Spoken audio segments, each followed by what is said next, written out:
ಸಂಸತ್ತಿನ ಮುಂಗಾರು ಅಧಿವೇಶನ ಸೋಮವಾರದಿಂದ ಆರಂಭವಾಗಲಿದ್ದು ಇದು ರಾಜಕೀಯ ತಾರಕತೆಯಲ್ಲಿ ಮಹತ್ವದ ಘಟನೆಗಳ ಕೇಂದ್ರ ಬಿಂದು ಆಗಿದೆ. ಇನ್ನು ವಿಪಕ್ಷಗಳು ಸರ್ಕಾರದ ವಿರುದ್ಧ ಹೋರಾಟ ಮಾಡಲು ಸಜ್ಜಾಗಿದ್ದು, ವಿಶೇಷವಾಗಿ ದೆಹಲಿಯಲ್ಲಿ ನಡೆದ ಪ್ರತಿಭಟನೆ ವೇಳೆ ವಿದ್ಯಾರ್ಥಿಗಳ ಮೇಲೆ ಹಲ್ಲೆ ಪ್ರಕರಣ ಮತ್ತು ರಾಮ ಮಂದಿರ ಚಂದಾ ಸಂಗ್ರಹಕ್ಕೆ ಸಂಬಂಧಪಟ್ಟ ವಿಚಾರಗಳನ್ನು ತಲುಪಿಸಲು ತಂತ್ರ ರೂಪಿಸಿಕೊಂಡಿವೆ ಅಂತ ತಿಳಿದು ಬಂದಿದೆ. ಭಾನುವಾರ ನಡೆದ ವಿಪಕ್ಷ ನಾಯಕಗಳ ಸಭೆಯಲ್ಲಿ ಸಂಸತ್ ಒಳಗೂ ಹಾಗೂ ಹೊರಗೂ ಪ್ರತಿಭಟನೆಯ ತಯಾರಿಯನ್ನು ಅಂತಿಮ ಮಾಡಲಾಗಿದೆ. ಅಲ್ಲದೆ ಭಾರತೀಯ ಸಂಗ್ರಹ ಮತ್ತು ಸಂಭ್ರಮದ ಒಗ್ಗಟ್ಟನ್ನು ಪ್ರದರ್ಶಿಸುವಂತೆ ವಿವಿಧ ಪಕ್ಷಗಳಿಗೆ ಮನವಿ ಮಾಡಲಾಗಿದೆ. ವಿಶೇಷವಾಗಿ ದೆಹಲಿಯಲ್ಲಿ ನಡೆದ ಪ್ರತಿಭಟನೆ ವೇಳೆ ವಿದ್ಯಾರ್ಥಿಗಳ ಮೇಲಿನ ಹಲ್ಲೆ ಪ್ರಕರಣವನ್ನ ಮುಂದಿಟ್ಟುಕೊಂಡು ಕೇಂದ್ರ ಗೃಹ ಸಚಿವ ಅಮಿತ್ ಶಾ ಅವರ ರಾಜೀನಾಮೆಗೆ ಒತ್ತಾಯಿಸುವ ಸಾಧ್ಯತೆ ಕೂಡ ಗಾಳಿಗೆ ಬಂದಿದೆ. ಇನ್ನು ಸಂಭಾವ್ಯವಾಗಿ ಈ ವಿಷಯಗಳು ಸಂಸತ್ ಅಧಿವೇಶನದಲ್ಲಿ ಗಂಭೀರವಾಗಿ ಚರ್ಚೆಯಾಗುವ ಸಾಧ್ಯತೆ ಕೂಡ ಇದೆ. ಸರ್ಕಾರ ಮತ್ತು ವಿಪಕ್ಷಗಳ ನಡುವೆ ತೀವ್ರ ವಾಗ್ವಾದದ ಚರ್ಚೆಗಳು ನಡೆದಿರಬಹುದು ಅಂತ ನಿರೀಕ್ಷೆ ಕೂಡ ಇದೆ.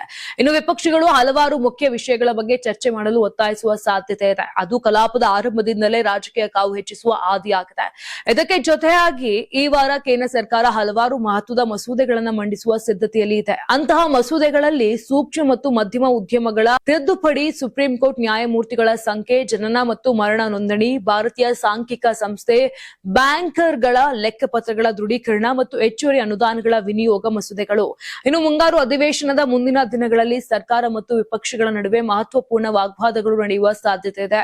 ವಿದ್ಯಾರ್ಥಿಗಳ ಮೇಲಿನ ಹಲ್ಲೆ, ರಾಜಕೀಯ ತಾರಕತೆಗಳು ಹಾಗೂ ಪ್ರಮುಖ ಮಸೂದೆಗಳ ಮಂಡಳಿಗಳು ಈ ಅಧಿವೇಶನದ ಪ್ರಮುಖ ಅಂಶಗಳಾಗುವ ನಿರೀಕ್ಷೆ ಇದೆ.